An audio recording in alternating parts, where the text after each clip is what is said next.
To describe Deca Dick, it's basically like you can get it up and then boom, it randomly goes soft because your prolactin's so high.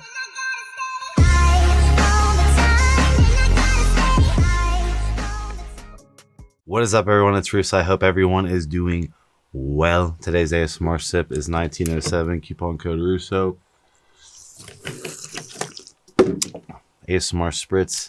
Intelligent Elephant Carbon. Like this video to rank it, and if you want more of these videos, as well as subscribe if you're new here. We have finally come up with the title thanks to who, Andrew? Sean. So we appreciate Sean. We'll throw the comment up right now.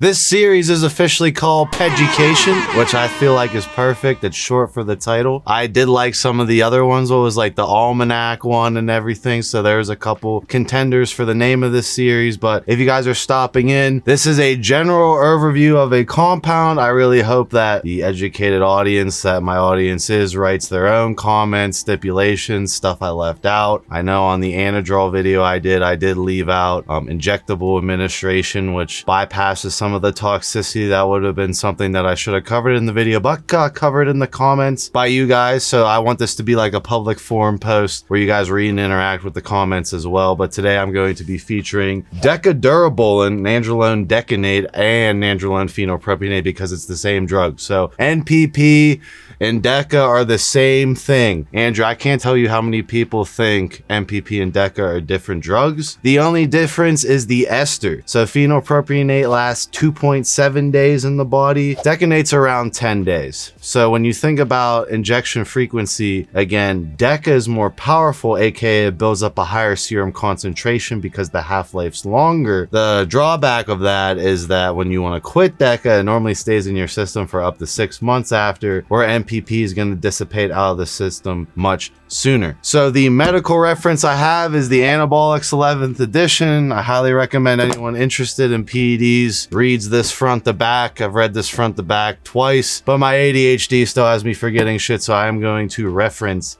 this. So I wanted to go into the androgenic anabolic reading. So it is not androgenic at all at 37. And the anabolic reading is 125. And again, the comparison of testosterone is 100.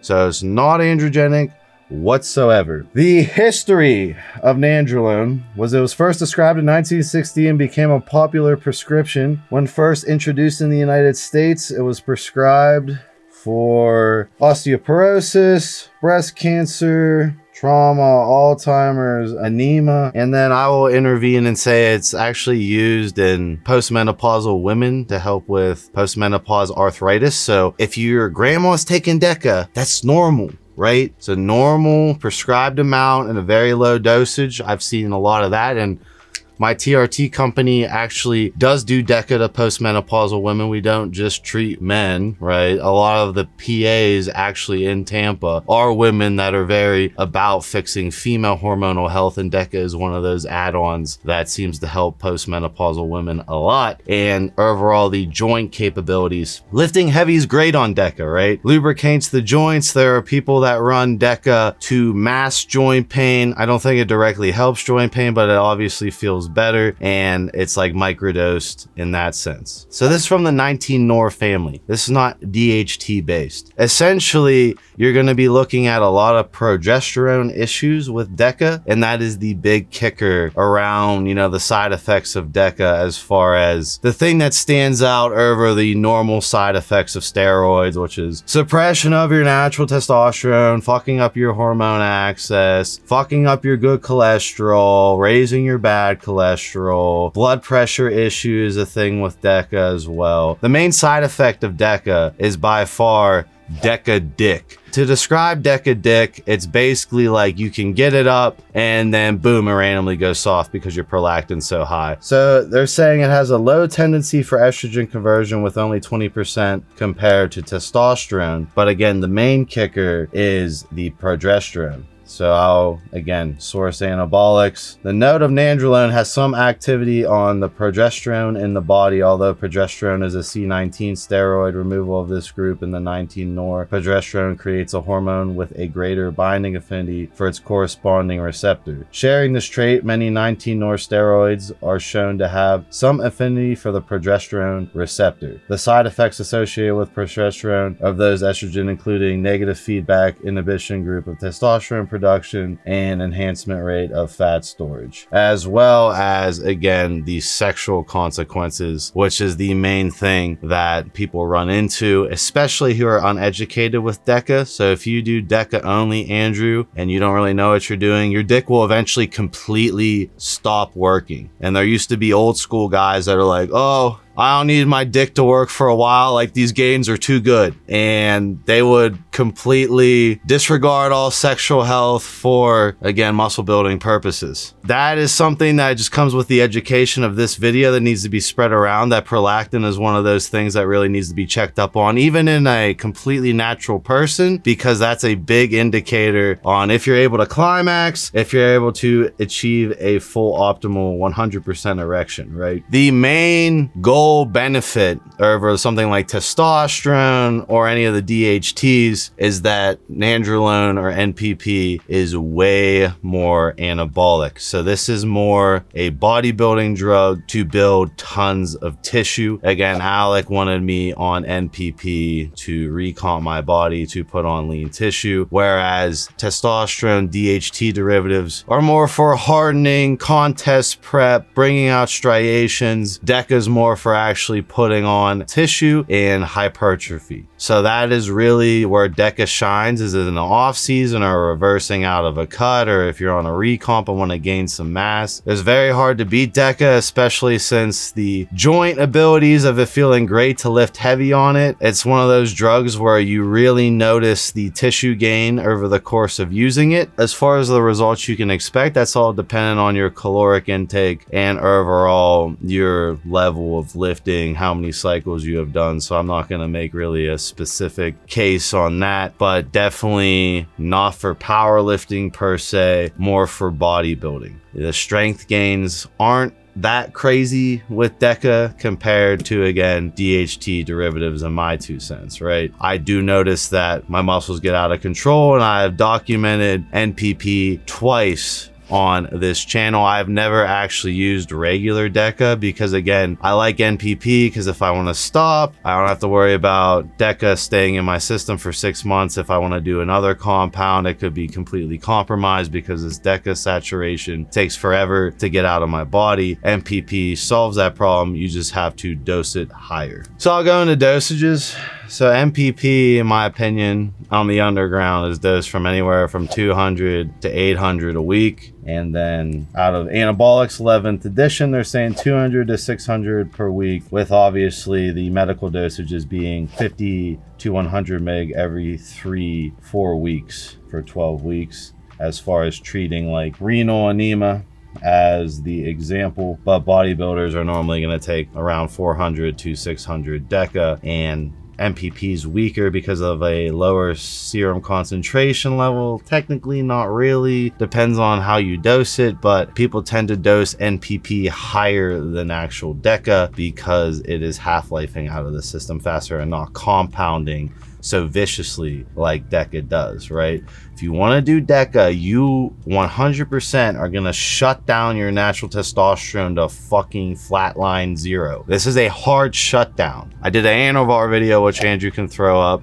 And in the Anavar video, I'm saying, oh, it's suppressive in a, you know, a dosage where you're not going crazy, meaning your HPTA, the lights are still on in there. With Deca, the lights are shut off, right? You could not potentially ever recover your HPTA after a Deca cycle because it flatlines it that hard. So you 100% aren't dipping your feet in the water with PEDs if you're playing around with Deca. You're probably an experienced user who, again, is looking to build tons of tissue, and you're willing to pay the piper with the possible dick side effects and the blood pressure pressure increase. And the other thing I wanted to talk about is the mood. I always get depressed on NPP, happens every single time. I just go boom, 3 notches lower, even if everything's going good in my life and I don't like it. Same thing happens to me with EQ, but I do notice it with NPP. So the mental side effects of NPP and Deca are definitely something to take into consideration, that, oh, you know, your mind's gonna play a little bit of tricks on you, and you gotta know that's the compound doing that, not you spiraling out of control. Remember, I think a lot of you guys don't realize how much these PEDs impact mood per se, and you have to get used to checking yourself, picking out like when you're acting out of whack, and NPP and Deca are definitely going to lower that. I think the main benefits are probably like one of the best hypertrophy compounds ever when it comes to like just building bubbly bodybuilder muscle. Very anabolic in the off season. You're androgenic in contest prep. This is not androgenic at all, very anabolic, and it compounds stacks because of the incredibly long half-life of Deca to achieve a crazy serum concentration level, which again, over the course of 6 months, if you do Deca, you can completely change the total amount of lean body mass on you, and you can cut it up in the summer with different compounds, aka going back to DHTs in the summer, and harden all that mass up. It's a wet compound, it's not a dry compound. There is going to be associative water retention, in my opinion, with Deca in a high enough dosage. It's going to impact blood pressure, so you should not be hypertensive before you start fucking around with Deca. The main thing revolving around Deca is the progesterone activity, which fucking sucks, and it requires expensive drugs to combat, and or, you know, vitamin B6 if you're using a therapeutic amount. But if you're pushing the Deca to the extreme, you'll probably have to look into Cabergoline as an anti-prolactin to start combating the Deca dick. Whatever, personally, I like my dick to work every day, so just keep that in mind, that Caber and Raloxifene come with their own horrible, nasty set of side effects. Caber including basically theoretical heart damage is on the table with Caber if you use it for long periods of time, and Raloxifene gives you these crazy ass, fucking weird ass dreams all the time. On top of you being depressed from Deca, and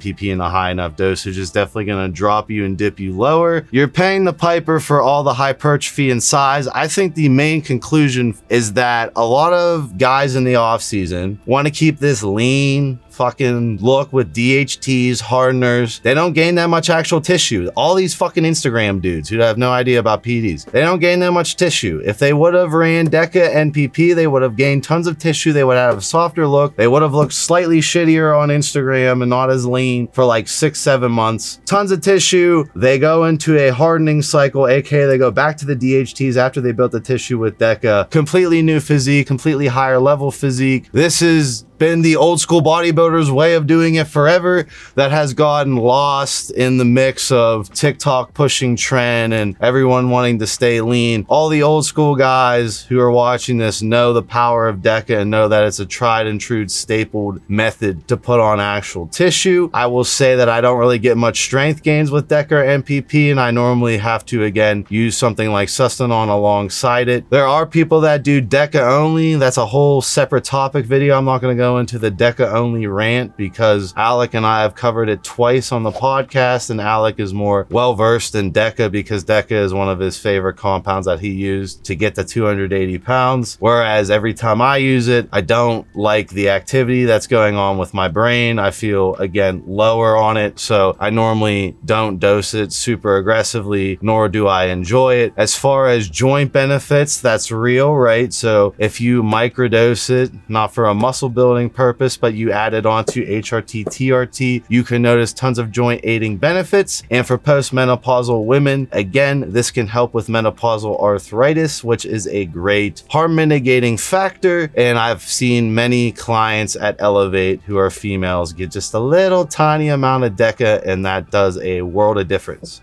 So this is a drug that will stay in bodybuilding forever. Deca is always going to be there. It's one of those compounds that has a lot of allure around it because of the potential dangers of your penis not working on it. That being said, if you understand how to control prolactin and or have dealt with prolactin side effects, you can absolutely use Deca safely as far as continuing to have sex. And then the counter argument, because I can already sense the comments building up, is that yes, Deca-Only can give you some of the best erections ever. You can consequently argue that when you stack testosterone with Deca, the estrogen conversion of the testosterone paired with a progesterone activity of Deca is what's causing all the issues. When you remove the testosterone, again, you're not feeding the prolactin with all the estrogen conversion as well, which I've had reports of guys who have run Deca-Only have great erections, some of the best erections on only Deca. So I do want to say that as a caveat to protect my earlier rant about it causing Deca dick, because I have personally caused Deca dick to experience. I blasted a bunch of MPP, I didn't take any caber, I didn't take any tests, and my dick would get hard and boom,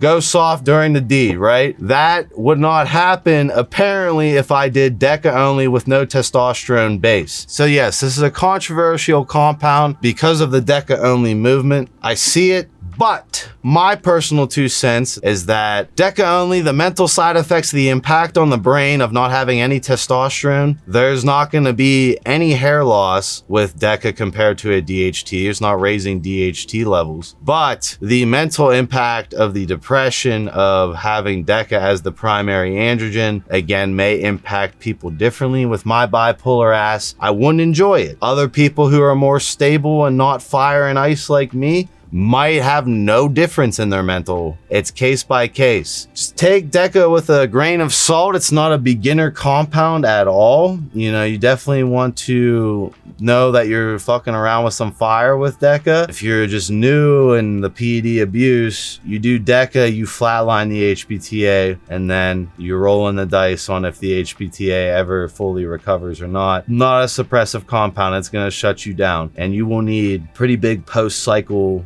again, speed bump, Clomid, Nova, then natural test boosters, then going through that lower phase of your HPTA trying to kick back on. All that is associated with Deca versus you do a little Anavar and then boom, the HPTA was only suppressed and bounces back. This is going to fully shut it off. So let me know what I missed about Deca. I definitely wanted to include the Deca-Only jargon because I presented Deca how it's normally presented, and then if you stayed to the end, I did discuss that Deca-Only, there's a lot of poised benefits as far as avoiding hair loss, as far as fixing the erection quality issues if you take out the testosterone, where I counter argued that the mental impact of Deca-Only, it's not worth doing Deca-Only for long periods of time. You're gonna feel down, but overall this is one of the best hypertrophy off-season drugs that you can utilize as long as you realize the amount of damage that you're accumulating. And I guess to end it on the final side effect of this rant, it's gonna be hard for Andrew to edit, is that it causes a lot of heart issues, right? It causes a lot of heart issues. It's rough on the heart. That's what also keeps me away from Deca. You know, you read into all the heart side effects as far as, you know, left ventricular hypertrophy, and Deca seems to be one of the worst ones to cause left ventricular hypertrophy, which is one of the main primary horrible side effects of steroids. Keep that in mind as my final caveat with Deca. I hope you guys left this video more educated. Please comment what I missed down below. I will see you guys in my next video.